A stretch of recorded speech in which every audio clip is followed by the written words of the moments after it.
ಓಶೋ 20ನೇ ಶತಮಾನದ ಒಬ್ಬ ವಿವಾದಾತ್ಮಕ ವಿವಾದಾತ್ಮಕ ಗುರು, ಮಹಾತತ್ವಜ್ಞಾನಿ.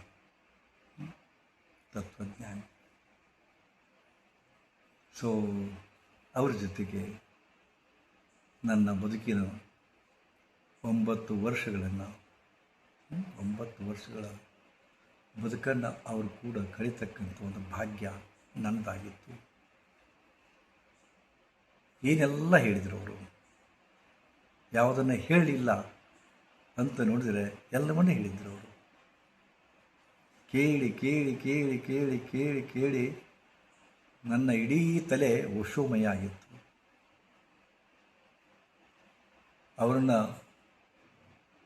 ದ್ವೇಷಿಸ್ತಾ ಪ್ರೀತಿಸ್ತಿದ್ದೆ ನಾನು ಅವರನ್ನು ದ್ವೇಷಿಸ್ತಾ ಇದ್ದದ್ದು ಅವ್ರಿಗೆ ಗೊತ್ತಿತ್ತು. ಅದಕ್ಕೆ ಅವರು ಬಹಳ ನನಗೆ ಸಮಜಾಯಿಸಿಕೊಡ್ತಿದ್ರು. ನಾನು ಯಾವುದನ್ನು ಅನ್ನೋಕ್ಕೆ ನಿಮ್ಗೆ ಗೊತ್ತಿದೆ, ನಾನು ಯಾವುದಕ್ಕಾಗಿ ಅವ್ರನ್ನ ಹೇಟ್ ಮಾಡ್ತಿದ್ದೆ ಅನ್ನೋದು. ಅದೇ ಸೆಕ್ಸ್ ಟು ಸೂಪರ್ ಕಾನ್ಷಿಯಸ್ನೆಸ್. ಸಂಭೋಗದಿಂದ ಸಮಾಧಿಯವರೆಗೆ ಅವರ ಶಿಶ್ನ ಮತ್ತು ಯೋನಿಗಳು, ಲೈಂಗಿಕ ತೀಟೆಗಳು ಅವರಷ್ಟು ಮುಕ್ತವಾಗಿ ಯಾರೂ ಹೇಳಿರಲಿಲ್ಲ. ಅದನ್ನು ಕೇಳಿದ ಮೇಲೆ ಒಮ್ಮೊಮ್ಮೆ ಜಿಗುಪ್ಸೆ ಅನ್ನಿಸ್ತಿತ್ತು. ಒಮ್ಮೊಮ್ಮೆ ಎಷ್ಟು ಉದ್ದಾಮ, ಎಷ್ಟು ಒಂದು ಕೆಟ್ಟ ಧೈರ್ಯಪ್ಪ. ಈಗಿನ ಕಾಲದೊಳಗೆ ಅದರ ಬಗೆಗೆ ಇಷ್ಟು ಮಾತಾಡ್ತಕ್ಕಂಥ ವ್ಯಕ್ತಿ ಇವರೇ ಫಸ್ಟು, ಇವರೇ ಲಾಸ್ಟು ಅಂದ್ಕೊಂಡೆ.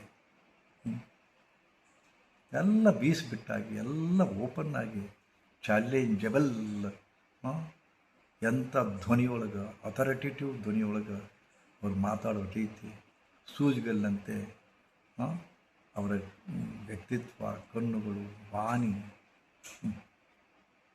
ಸೊ ಎಷ್ಟೊಂದು ದೃಷ್ಟಾಂತಗಳು ತಲೆಯೊಳಗೆ ಅಚ್ಚಳಿಯಾಗಿ ಉಳಿದ್ಬಿಟ್ಟದ. ಅವಾಗ ಅವರ ಹೆಸರು ಹೇಳದೆ ಬಳಸ್ತಾ ಇರ್ತೀನಿ ನಾನು, ಮೌನವಾಗಿ ಅವರ ಕ್ಷಮೆ ಕೇಳಿ. ಅವರು ಪದೇ ಒಂದು ಮಾತನ್ನು ಹೇಳ್ತಾಯಿದ್ರು. ಮನುಷ್ಯನಲ್ಲಿರತಕ್ಕಂಥ ಸೊಕ್ಕನ್ನು, ಅಹಂಕಾರವನ್ನು, ದರ್ಪವನ್ನು, ಹೇತ್ಲಾಂಡಿತನವನ್ನು ಕಡಿಮೆ ಮಾಡಲಿಕ್ಕೆ ಸಾಧ್ಯವೇ ಇಲ್ಲ. ಅವ್ರಿಗೆ ಕಡಿಮೆ ಮಾಡ್ಕೊಳ್ಳಿಕ್ಕೆ ಆಗೋದಿಲ್ಲ, ಯಾರೂ ಅವ್ರದನ್ನು ಕಡಿಮೆ ಮಾಡ್ಕೊಳ್ಳಿಕ್ಕೆ ಬರೋದಿಲ್ಲ ಅಂತ ಎಷ್ಟು ಚೆನ್ನಾಗಿ ಹೇಳ್ತಾಯಿದ್ರು ಅವರು. ಅವಾಗ ಒಂದು ಉದಾಹರಣೆ ಕೊಡ್ತಿದ್ರು. ನಾನು ಈಗೆಲ್ಲ ಅದನ್ನು ಗಮನಿಸ್ತಾ ಇರ್ತೀನಿ. ನಾನು ಹೀಗೆ ಹೊರಗೆ ಹೊಂಟಾಗ ಭಿಕ್ಷುಕರು ಒಂದು ಭಿಕ್ಷಾಪಾತ್ರ ಹಿಡ್ಕೊಂಡು ಬರ್ತಾರೆ. ಅವಾಗ ಖುಷಿ ನೆನಪಾಗ್ತಾರೆ ನನಗೆ. ಭಿಕ್ಷಾಪಾತ್ರ ಹಿಡ್ತಕ್ಕಂಥ ನಾಣ್ಯಗಳು ನೆನಪಾಗ್ತವೆ, ನೋಟುಗಳು ನೆನಪಾಗ್ತವೆ. ಅವ್ರು ಹೇಳ್ತಿದ್ರು, ಯಾವ ಭಿಕ್ಷುಕನೂ ಕೂಡ ಭಿಕ್ಷೆಗೆ ಹೊರಟಾಗ, ಮನೆಯಿಂದ ಭಿಕ್ಷೆಗೆ ಹೊರಟಾಗ ಆತನ ಭಿಕ್ಷಾಪಾತ್ರೆ ಅರ್ಧ ತುಂಬಿರ್ತೇ ಇತ್ತದು. ಅದನ್ನು ತುಂಬಿಕೊಂಡೇ ಬರಬೇಕಾಗಿತ್ತವ. ಯಾಕಂದರೆ ಖಾಲಿ ಪಾತ್ರೆ ತಂದರೆ ಯಾರೂ ಹಾಕ್ತಿದ್ದಿಲ್ಲ. ಖಾಲಿ ಪಾತ್ರೆ ಇದೆ, ನಾಯಕ ಹಾಕ್ಬೇಕು ಫಸ್ಟ್. ಯಾರಾದರೂ ಹಾಕಲಿ ಅಂತಿದ್ರು.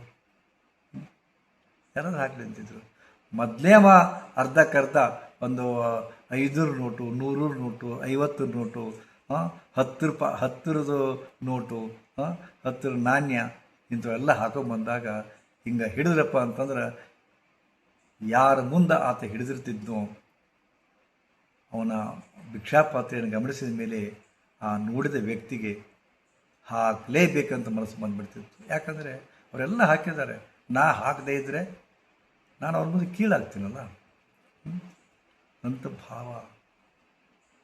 ಅದಕ್ಕೆ ನೋಡಿಬೇಕಾದ್ರೆ ಯಾರಾದರೂ ಒಬ್ಬರು ಹಾಕಿರಲೇಬೇಕದು, ಒಂದಷ್ಟು ಹಾಕಿರಲೇಬೇಕು. ಇದು ಎಲ್ಲ ಒಂದು ಸೈಕಾಲಜಿ ಇದು.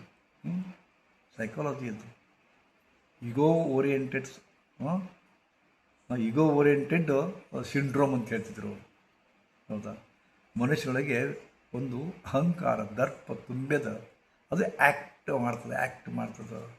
ಅವನು ಮಾಡುವ ಹಿಂದೆ, ಅವನ ಪ್ರತಿಯೊಂದು ಕ್ರಿಯೆ ಹಿಂದೆ ಈಗೋಯಿಸ್ಟಿಕ್ ನೇಚರ್ ಡೆವಲಪ್ ಆಗಿರ್ತದೆ ಅಂತ. ಅದೇ ಥರ ನೋಡಿಬೇಕಾರೆ ಒಂದು ಗುಡಿಗೆ ಯಾರನ್ನೋ ಫಂಕ್ಷನ್ಗೆ ಕರೆಸಿರ್ತಾರೆ, ಒಂದು ಮಠಕ್ಕೆ ಯಾರನ್ನೋ ಫಂಕ್ಷನ್ಗೆ ಕರೆಸಿರ್ತಾರೆ, ಯಾವುದೋ ಒಂದು ಧಾರ್ಮಿಕ ಸಭೆಗೆ ಕರೆಸಿರ್ತಾರೆ, ಒಂದು ಆಧ್ಯಾತ್ಮಿಕ ಫಂಕ್ಷನಿಗೆ ಕರೆಸಿರ್ತಾರೆ. ಅವಾಗ ಅವ್ರಿಗೆ ಗೊತ್ತಿರ್ತದೆ ಆರ್ಗನೈಸರ್ಸ್ಗೆ, ಅವ್ರಿಗೆ ಹೇಗಾದ್ರೂ ಮಾಡಿ ಅದಕ್ಕೆ ಒಳ್ಳೇದಕ್ಕೆ ಅಂತ ಇರ್ತದೆ ಅದು. ಆದರೆ ಒಳ್ಳೇದಕ್ಕಂದ್ರೆ ಯಾರು ತಾವಾಗಲೇ ಕೊಡೋದೇ ಇಲ್ಲ. ಅದಕ್ಕೆ ಅವರೊಂದು ಅರೇಂಜ್ಮೆಂಟ್ ಮಾಡಿರ್ತಾರೆ. ತಮ್ಮ ಒಳಗೆ ನಾನು ಈ ಮಠಕ್ಕೆ ಒಂದು 2.5 ಲಕ್ಷ ರೂಪಾಯಿ ನಾನು ದಾನವನ್ನು ಹಾಕಿ ಕೊಡ್ತೀನಿ ಅಂತ ಅನೌನ್ಸ್ ಮಾಡ್ತಾರೆ. ಉಳಿದ ಮಂದಿ ಒಳಗೆ ಬೆಂಕಿ ಎತ್ತದ.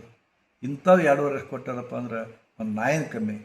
ಅದಕ್ಕೆ ತಮ್ಮ ಮಾತಿನೊಳಗೆ ನಾನು ಕೂಡ ಅವರು ಹೆಂಗೆ ಅನೌನ್ಸ್ ಮಾಡಿದ್ರಲ್ಲ, ನಾನು ಕೂಡ ನನಗೆ ಈ ಆಶ್ರಮಕ್ಕೆ ಅಥವಾ ನಾನು ಈ ಮಠಕ್ಕೆ, ಈ ಆಧ್ಯಾತ್ಮಿಕ ಕೇಂದ್ರಕ್ಕೆ ಹಿಂಗೆ ನಾನು 10 ಲಕ್ಷ ಕೊಡ್ತೀನಿ ಅಂತ ಅನೌನ್ಸ್ ಮಾಡ್ತಾರೆ. ಹೌದಾ? ಅವ್ರಿಗೆ ಗೊತ್ತಿರುತ್ತೆ, ಎಲ್ಲ ಸೈಕಾಲಜಿ ಇರ್ತದೆ. ಹೀಗೆ 5-6 ಡಮ್ಮಿ ಘೋಷಣೆ ಆಗ್ತಾವೆ. 5-6 ಡಮ್ಮಿ ಘೋಷಣೆ ಆದಮೇಲೆ ಒಂದಿಷ್ಟು ನ್ಯಾಚುರಲ್ ಘೋಷಣೆ ಆಗ್ತಾವೆ.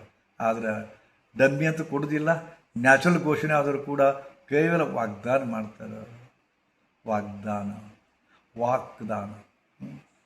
ವಾಕ್ದಾನ ಮಾಡ್ತಾರೆ. ಮುಂದೆ ಚಪ್ಪಲಿ ಹರಿಯುವಂಗೆ ಅವ್ರ ಕಡೆ ನೀವು 2 ಲಕ್ಷ ಕೊಡ್ತೀರಿ ಅಂತ ಹೇಳಿದ್ರಲ್ಲ, ಕೊಡ್ತೀರಿ ಏನು ಅಂತ ಬಗ್ಗೆ ನಿಲ್ಲಬೇಕು. ಅವರು ಮುಂದಿನವ್ರು ಕೊಟ್ಬಿಡ್ತೀನಿ ರೀ ಅಂತಾರೆ. ಮತ್ತೆ ಹೋದಾಗ ನಾಳೆ 1ನೇ ತಾರೀಕು ಕೊಟ್ಬಿಡ್ತೀನಿ ರೀ ಅಂತಾರೆ. ಕೊಡೆಗೆ ಬೇಸರಾಗಿ ಬಿಟ್ಬಿಡ್ತೀರಿ. ಆಯ್ತಪ್ಪ ಉಳ್ಕೊಂಡೆ ಅಂತಾರೆ ಅವರು.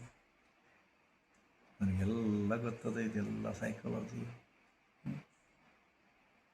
ನಮ್ಮ ಆಶ್ರಮಕ್ಕೂ ಭಯಂಕರವಾದ ದಾನ ಮಾಡ್ಯಾರ. ಯಾವ ದಾನ ಗೊತ್ತದೆ? ವಾಕ್ದಾನ.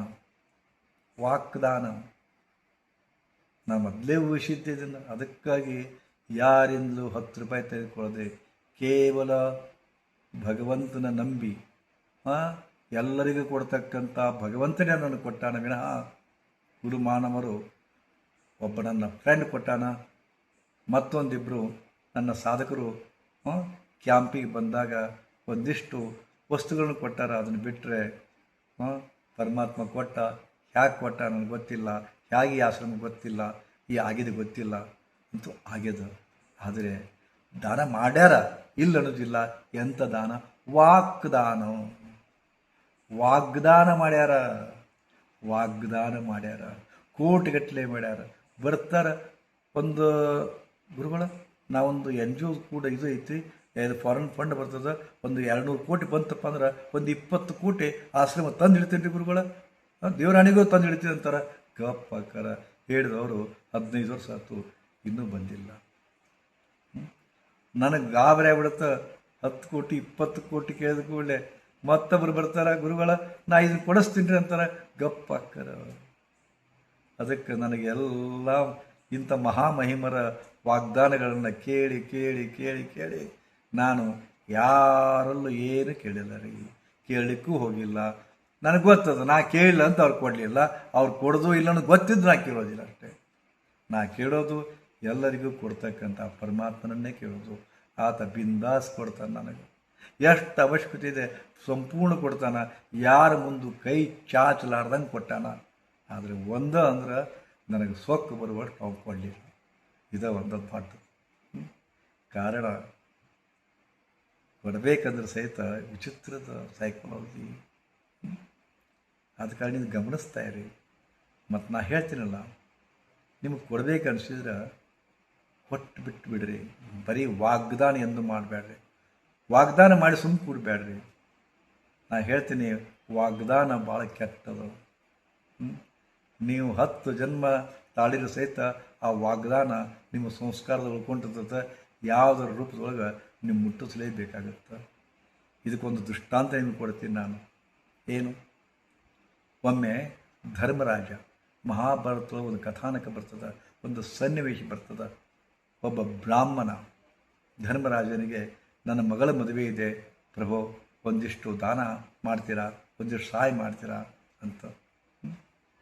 ಅದಕ್ಕೆ ಧರ್ಮರಾಜ ಸ್ವಲ್ಪ ಮಸಾಜ್ ಮಾಡ್ಕೊತಿರ್ತಾನೆ. ತನ್ನ ಭಟರಿಂದ ಸೇವಕರಿಂದ. ಅದಕ್ಕೆ ಏನೋ ಅವಾಗ ನಾಳೆಗೆ ಬಾ ಅಂತ ಹೇಳಿ ಕಳಿಸ್ಬಿಡ್ತಾನೆ. ನಾಳೆಗೆ ಬಾ ನಿನಗೆ ಕೊಡ್ತೀನಿ ಅಂತ ಹೇಳಿ ಕಳಿಸ್ತಾನೆ. ಭೀಮ ಮಗ್ಗಲೇ ಇರ್ತಾನೆ, ಭೀಮ್ ಪಕ್ಕದಲ್ಲೇ ಇರ್ತಾನೆ. ಭೀಮ್ ಪಕ್ಕದಲ್ಲಿದ್ದಾಗ ಬ್ರಾಹ್ಮಣ ಹೋದ ಕೂಡಲೇ ಆತ ಸೀದಾ ಅರಮನೆಯ ಆವರಣದ ಮುಂದೆ ವಿಜಯನಗಾರಿ ಅಂತ ಇರ್ತದೆ. ಅಂದರೆ ಯಾವಾಗ ಯುದ್ಧಕ್ಕೆ ಹೋಗಿರ್ತಾರೆ, ಯುದ್ಧ ಮಾಡಿ ಗೆದ್ದು ಬಂದ ಕೂಡಲೇ ಆ ನಗಾರಿ ಬಾರಿಸ್ತಾರೆ. ಇಡೀ ರಾಜಧಾನಿ ಕೇಳುವಷ್ಟು ದೊಡ್ಡ ನಗಾರಿ. ಹೌದಾ? ಭೀಮ ಹೋದ, ಆ ನಗಾರಿಯನ್ನು ಬಾರಿಸಲಿಕ್ಕೆ ಶುರು ಮಾಡಿದ. ಎಲ್ಲರಿಗೂ ಇಡೀ ರಾಜ್ಯದ ಜನರೆಲ್ಲರೂ ಕೇಳಿಸ್ತು, ಓಡಿ ಬಂದುಬಿಟ್ರು. ಯುದ್ಧನೇ ಇಲ್ಲ, ಮತ್ತು ಇದು ಇದೆಂಥ ನಗಾರಿದೆ ಶಬ್ದ ಅಂತ ತಿಳ್ಕೊಂಡು ಒಟ್ಟರು ಬಂದರು. ಅರಮನೆಯ ಆವರಣದ ಸೇಡಿದರು. ಧರ್ಮರಾಜು ಗಾಬರಿ ಆಯಿತು. ಭೀಮ ಇದೇನು ಮಾಡ್ತಾ ಇದ್ದೆ ಅಂತ ತಿಳ್ಕೊಂಡು, ಏನು ಗೆದ್ದೇವಂತ ನೀನು ನಗಾರಿ ಬಡದೆ? ಅಣ್ಣ ನೀನು ಯಮನನ್ನು ಗೆದ್ದಿ ಅಂತ ತಿಳ್ಕೊಂಡು ಹೇಳ್ದ. ಗೊತ್ತಲ್ಲ, ನೀ ಮೃತ್ಯುವನ್ನು ಗೆದ್ದಿ ಅಂತಂದ. ಮತ್ತೆ ಹೆಂಗೋ ಅಂತಂದ. ಅಣ್ಣ ನೀನು ಬ್ರಾಹ್ಮಣ ಭಿಕ್ಷೆ ಕೇಳಲಿಕ್ಕೆ ಬಂದಾಗ ನಾಳೆ ಬಾ ಅಂದೆಲ್ಲ, ಮತ್ತು ನಾಳೆವರೆಗೂ ನೀವು ಜೀವಂತ ಇರ್ತಿ ಅಂದಂಗೆ ಕ್ಷಣಿಕ ಬದುಕಿನೊಳಗೆ, ಕ್ಷಣಭಂಗುರ ಬದುಕಿನೊಳಗೆ ಮನುಷ್ಯ ಯಾವಾಗ ಸಾಯ್ತಾನೆ ಗೊತ್ತಿಲ್ಲ, ಮೃತ್ಯು ಯಾವಾಗ ಒಕ್ಕರ್ಸೋದು ಗೊತ್ತಿಲ್ಲ. ಕ್ಷಣಕ್ಕೂ ನಾವು ಮೃತ್ಯುವಿನ ಅಧೀನರಿದ್ದೀವಿ. ಅಂಥ ಹೊತ್ತಿನೊಳಗೆ ನಾಳೆಗೆ ಬಾ ಅಂತ ನೀ ಮಾತು ಕೊಟ್ಟೆಪ್ಪ ಅಂದ್ರೆ ನಾಳೆವರೆಗೂ ನೀನು ಜೀವಂತ ಇರ್ತೀಯಲ್ಲಪ್ಪ. ಅದಕ್ಕೆ ನೀವು ಮೃತ್ಯುವನ್ನು ಒಂದು ದಿವಸದ ಮಟ್ಟಿಗೆ ಗೆದ್ದಿದ್ದಿ, ಅದಕ್ಕೆ ನಾನು ನಗಾರಿ ಬಾರಿಸಿದೆ ಅಂದ್ಕೂಡೆ ಧರ್ಮರಾಜಗ ತಾನು ಆಡಿದ ಮಾತಿನಿಂದ ಅವನಿಗೆ ಭಾಳ ನೋವಾಗ್ತದೆ. ಭೀಮ ಥ್ಯಾಂಕ್ ಯು ಅಪ್ಪ ಅನ್ನೋ, ನನಗೆ ಎಚ್ಚರಿಸಿದ್ದೀನಿ ಏನು ಅಂತ ಹೇಳ್ಕೊಂಡು. ಅದಕ್ಕೆ ಇದರೊಳಗೆ ಕರ್ಣ ನೋಡ್ರಿ, ಕರ್ಣನ ದಾನ ಶಿವರ ಕರ್ಣಲ್ಲ, ಕರ್ಣನಿಗೆ ಇದು ಉಲ್ಟಾ. ಇದು ಧರ್ಮರಾಜ ಹೀಗೆ ಹೇಳಿದ್ರೆ ಒಮ್ಮೆ ಕರ್ಣನು ಕೂಡ ತನ್ನ ಅಂಗಭಟರಿಂದ ಮಸಾಜ್ ಮಾಡ್ಕೊತಿರ್ತಾನ. ಮಸಾಜ್ ಮಾಡ್ಕೊಂಡು ಮುಂದೆ ಒಂದು ಚಿನ್ನದ ಬಟ್ಟಲಿನೊಳಗೆ ಆ ಅಂಗಭಟ ಮಸಾಜ್ ಮಾಡ್ತಿರ್ತಾನ. ಅವಾಗ ಮತ್ತೆ ಅಲ್ಲಿ ಕೂಡ ಒಬ್ಬ ಬ್ರಾಹ್ಮಣ ಬರ್ತಾನ. ಅವ ಎಡಗೈಯಾಗ ಹಿಡಿದಿರ್ತಾನ, ಅದು ಎಣ್ಣೆ ಹಚ್ಕೊಂಡು ಅವ ಮಸಾಜ್ ಮಾಡೋಕ್ಕೆ ಹೇಳ್ಬೇಕಾಗಿತ್ತು.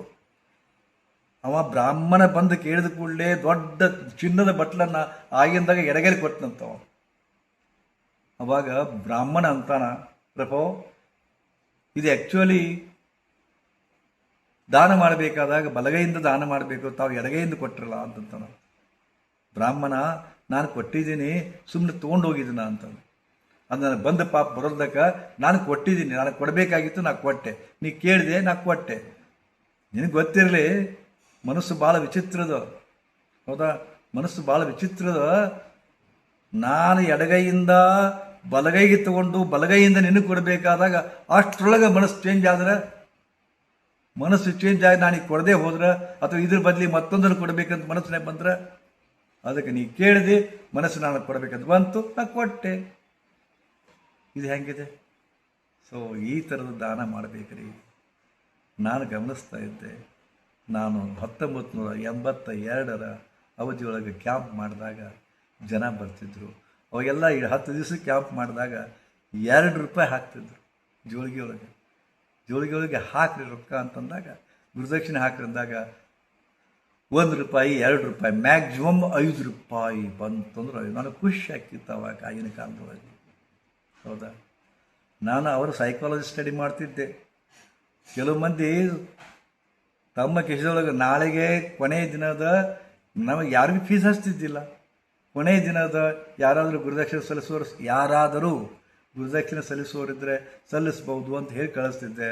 ಅವಾಗ ರಾತ್ರಿ ಅವ್ರು ಹೋಗಿ ₹5 ಇಡ್ತಿದ್ರು ಪಾಕೆಟ್ನಾಗ ಇಟ್ಟು, ಮುಂಜಾನೆ ಗುರುಗಳು ಕೊಡಬೇಕು, ಜೋಳಿಗಳಿಗೆ ಹಾಕ್ಬೇಕಂತ ತಿಳ್ಕೊಂಡು.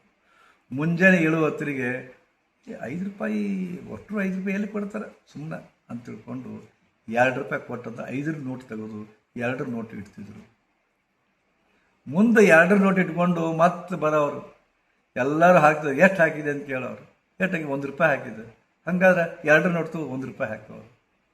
ನಾ ಇದ್ದೇ ಕೇಳ್ತಿದ್ದೆ, ನೀವು ನಿನ್ನೆ ₹5 ಇಟ್ಟಿದ್ರಿ, ಈ 2ಕ್ಕೆ ತಂದ್ರಿ, ಈಗ 1ಕ್ಕೆ ತಂದ್ರಿ ಅಂತ ಹೇಳಿದಾಗ ನಿಮಗೆ ಹಂಗೆ ಗೊತ್ತಾಯ್ತು ಅಂತಂದು ಇದು ಕೇಳ್ತಿದ್ದೆ ನನಗೆ ಅವರು.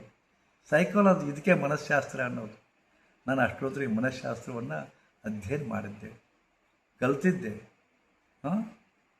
ಡಿಪ್ಲೊಮಾ ಇನ್ ಹಿಪ್ನಾಟಿಸಮ್ ಕಲ್ತಿದ್ದೆ, ಇದು MA ಇನ್ ಸೈಕಾಲಜಿ ಕಲ್ತಿದ್ದೆ. ಅದಕ್ಕೆ ಮನುಷ್ಯನ ಮನಸ್ಸಿನ ಎಲ್ಲ ಆಗು ಹೋಗುಗಳನ್ನು ನಾನು ಊಹಿಸ್ತಿದ್ದೆ. ಆನಂತರ ಫೇಸ್ ರೀಡಿಂಗ್ ಮಾಡ್ತಿದ್ದೆ, ಅವ್ರಿಗೆಲ್ಲ ಹೇಳ್ತಿದ್ದೆ, ಗಾಬರಿ ಹಾಕಿದ್ರು ಅವರು. ಆದರೆ ನಾನು ಎಂದೂ ವ್ಯವಹಾರಿಕ ಬಳಸ್ಕೊಳ್ಳಿಲ್ಲ. ಅದೇ ನನ್ನ ದೊಡ್ಡ ತಪ್ಪಾಯ್ತು. ಈಗಿನ ಪ್ರಕಾಂಡ ಪಂಡಿತ ಗುರುಗಳು ಫೇಸ್ ರೀಡಿಂಗ್ ಮಾಡ್ತಾರೆ. ನೀ ಇದಕ್ಕೆ ಬಂದೆ ಅಂತ ಹೇಳಿದ್ರೆ ಇವರು ಹವ್ವಾರ್ತಾರೆ. ನಾ ಅದನ್ನು ಗಿವಿಕ್ ಮಾಡಲಿಲ್ಲ ಅಷ್ಟೇ. ಸೊ ನಾ ಹಿಂದುಳಿದೆ. ಸೊ ಇದು ಮನಸ್ಸಿನ ಆಟಗಳು, ಮನಸ್ಸಿನ ಕುಚೇಷ್ಟೆಗಳು, ಹೌದಾ, ಮನಸ್ಸಿನ ಮಾಯಾಲೋಕದಾಗ ನಡೀತಕ್ಕಂಥ ಹುಚ್ಚಾಟಗಳು, ಹೌದಾ. ಮನಸ್ಸೆಂಬ ಮಾಯಾಲೋಕ ಭಾಳ ಮಜಾ ಅದ ರೀ. ಅದಕ್ಕೆ ಯಾರು ಈ ಮನಸ್ಸಿನ ಗುಣಗಳನ್ನು ತಿಳ್ಕೊತಾರ ಅವ ಸರ್ವವ್ಯಾಕರಣ ದೇಶದೊಳಗೆ, ಜಗತ್ತಿನೊಳಗೆ, ಜೀವನದೊಳಗೆ ಏನು ಹೇಳಬೇಕು, ಎಷ್ಟು ಹೇಳಬೇಕು. ಸೊ ನೀವು ಕೂಡ ದಾನ ಮಾಡೋ ಮನಸ್ಸಿದ್ರೆ ಪಟಕ್ಕನ ಮಾಡಿಬಿಡ್ರಿ. ಆಶ್ರಮ ಬಂದಾಗ ಏನು ಹಾಕಬೇಕು ಅದನ್ನು ಹಾಕಿಬಿಡ್ರಿ. ವಿಚಾರ ಮಾಡೋಕ್ಕೆ ಹೋಗಬೇಡ. ವಿಚಾರ ಮಾಡಿದ್ರೆ 500 ಹೋಗಿ 100 ನೀಡ್ತೀರಿ, 100 ಹೋಗಿ 50 ಬರ್ತದೆ, 50 ಹೋಗಿ 20 ಇಟ್ಟು ಹೋಗ್ತೀರಿ. ನೀವು ಗ್ಯಾರಂಟಿ ಏನು ಬರ್ತದೆ, ಯಾವ ಕೈಲಿ ಹಾಕ್ತಿರೋ ಹಾಕಿಬಿಡಿ. ಒಂದು ತಿಳ್ಕೊರಿ, ಆಶ್ರಮದೊಳಗೆ ನೀವು ಎಷ್ಟೇ ಹಾಕಿರಿ ಚಾಲೆಂಜ್ ಕೊಡ್ತೀನಿ. ನೀವೆಷ್ಟು ಹಾಕಿರ್ತೀರೋ ಬ್ಯಾಂಕ್ನಾಗ ಇಟ್ಟು 5 ವರ್ಷಕ್ಕೆ ಡಬಲ್ ಆಗುತ್ತೆ. ನಾನು ಚಾಲೆಂಜ್ ಕೊಡ್ತೀನಿ, 51 ದಿವಸದೊಳಗೆ ಅದು 3 ಪಟ್ಟಾಗಿ ನಿಮ್ಗೆ ವಾಪಸ್ ಬರ್ತದೆ. ತಿಳ್ಕೊರಿ, ಗ್ಯಾರಂಟಿ. ಈ ಮಾತನ್ನು ಯಾರ ಮುಂದೆ ಹೇಳಿರಲಿಲ್ಲ, ಹೇಳೋತಿದ್ದಿಲ್ಲ. ಆದರೆ ಈಗ ಹೇಳಾಕತ್ತೀನಿ ನಾನು. ಹಂಗೆ ಆಗ್ಯದ, ಹಂಗೆ ಆಗೈತಿ. ಪ್ರತಿಯೊಂದು ಅದನ್ನು ಗಮನಿಸಿ ನಾ ಮಾತಾಡ್ತಿದ್ದೀನಿ. ಹಂಗಂತ ತಿಳ್ಕೊಂಡು 3 ಪಟ್ಟು ಬರುತ್ತೆ ಅಂತ ತಿಳ್ಕೊಂಡು 1000 ಹಾಕಕ್ಕೆ ಬೇಡ. ಅಷ್ಟು ಬೇಕಾಗಿಲ್ಲ. ನಿಮ್ಮ ಮನಸ್ಸು ಎಷ್ಟು ಬರುತ್ತೆ ಅಷ್ಟು ಹಾಕ್ರಿ. ಮತ್ತು 3 ಪಟ್ಟಾಗುತ್ತೆ ತಡಿ ಗುರುಗಳು ಹೇರ ಅಂತ ತಿಳ್ಕೊಂಡು 1000 ಹಾಕಿ 3000 ಬರಲಿಲ್ಲ ಅಂತ ನನಗೆ ಹೇಳಬೇಡ್ರಿ. ನೀವು ಭಾಳ ಮಜಾ ಆದಿರಿ, ಭಾಳ ಛಲಾಕದಿರಿ ನನಗಿಂತ. ಶ್ರೀ ಗುರುದೇವ್. ಮನಸ್ಸಿನ ಮಂಗನಾಟ ಎಂಜಾಯ್ ಮಾಡಿರಿ. ಶ್ರೀ ಗುರುದೇವ್. ದಾನ ಮಾಡಬೇಕಾದಾಗ ಯಾವ ಕೈಲಾದ್ರೇನು ವಿಚಾರ ಮಾಡಬೇಡಿ, ದಾನ ಮಾಡಿಬಿಡಿ. ಬಟ್ ಎಂದೂ ವಾಗ್ದಾನ ಮಾಡಬೇಡಿ, ವಾಗ್ದಾನಿಗಳು ಆಗಬೇಡಿ.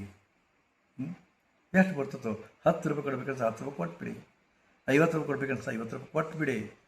ಕೊಟ್ಟ ಮೇಲೆ ವಿಚಾರ ಮಾಡಬೇಡಿ. ಯಾಕಂದ್ರೆ ಗೊತ್ತಿರಲಿ, ಕೊಟ್ಟದ್ದು ನಿಮ್ಮದು, ಕೊಟ್ಟದ್ದು ತನಗೆ, ಬಚ್ಚಿಟ್ಟದ್ದು ಪರರಿಗೆ. ನೀವು ಕೊಡದೆ ಕೊಡದೆ ಕೊಡದೆ ಕೊಡದೆ ಮುಚ್ಚಿಟ್ಟು ಮುಚ್ಚಿಟ್ಟು ಮುಚ್ಚಿಟ್ಟು ಮಕ್ಕಳಿಗೆ ಇಟ್ಟು ಹೋಗ್ತಿರಲ್ಲ. ಏನು ಗಳಿಸಿದಿರಿ? ಅಟ್ಲೀಸ್ಟ್ ಕೊಟ್ಟರೆ ಆ ಪುಣ್ಯರ ಹತ್ತದ ನಿಮಗೆ. ಕೊಡ್ಲಿಕ್ಕೆ ಕಲೀರಿ. ನಮ್ಗೆ ಕೊಡಬೇಕಂತ ನಾ ಹೇಳೋದಿಲ್ಲ. ಯಾರಿಗೆ ಕೊಡಬೇಕು ಅವ್ರಿಗೆ ಕೊಡ್ರಿ. ಯಾರ ಮೇಲೆ ಭಕ್ತಿ ಅದ ಅವ್ರಿಗೆ ಕೊಡ್ರಿ. ಯಾವ ಮಠದ ಮೇಲೆ ಭಕ್ತಿ ಅದ ಅವ್ರಿಗೆ ಕೊಡ್ರಿ. ಯಾವ ಗುರುಗಳಿಗೆ ಭಕ್ತಿ ಅದ ಕೊಟ್ಟು ಬಿಡ್ರಿ. ಬಟ್ ಕೊಡ್ರಿ, ದಾನ ಮಾಡಿರಿ, ವಾಗ್ದಾನ ಬೇಡ. ಶ್ರೀ ಗುರುದೇವ್.